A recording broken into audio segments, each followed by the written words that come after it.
देश का banking sector अब नौकरियों के मामले में अपनी चाल ढाल को बदल रहा है। एक तरफ जहां सरकारी बैंकों में कर्मचारियों की संख्या कम हो रही है, वहीं निजी बैंकों में रोजगार के मौकों में इजाफा हो रहा है।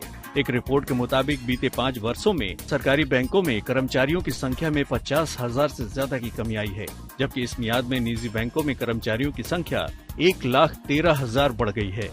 यानी अब बैंकों में सरकारी नौकरियां तो कम हो रही हैं, लेकिन कुल रोजगार के मौके बढ़ रहे हैं।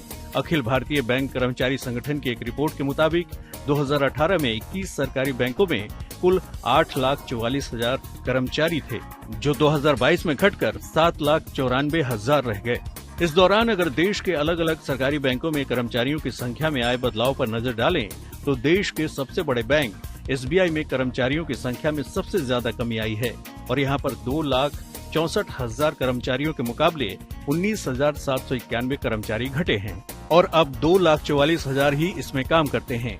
वहीं पंजाब नेशनल बैंक में कर्मचारियों की संख्या में 1,342 का इजाफा हुआ है, जबकि केनरा बैंक में 1,294 लोगों की संख्या घटी है।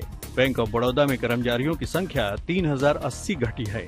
UBI में 3,000 कर्मचारियों की संख्या कम हुई है। वहीं अगर प्राइवेट बैंकों की बात करें तो उनमें कर्मचारियों की संख्या बढ़ी है और रिपोर्ट के मुताबिक प्राइवेट बैंकों में कर्मचारियों की संख्या 4,20,000 से बढ़कर 2021 में 5,34,000 हो गई है।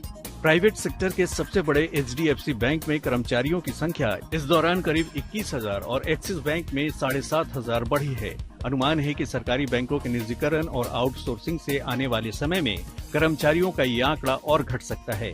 फिलहाल जो आंकड़े सामने आए हैं, उनके मुताबिक कर्मचारियों की संख्या सरकारी बैंकों में घटने की वजहों में शामिल है।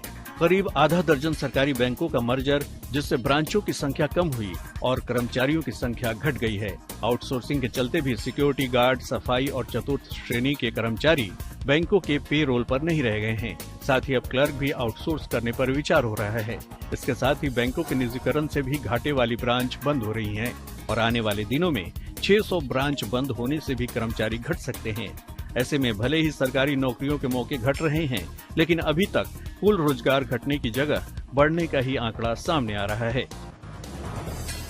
हमारे YouTube चैनल को जरूर सब्सक्राइब करें। इंस्टेंट नोटिफिकेशन पाने के लिए बेल आइकन को जरूर दबाएं।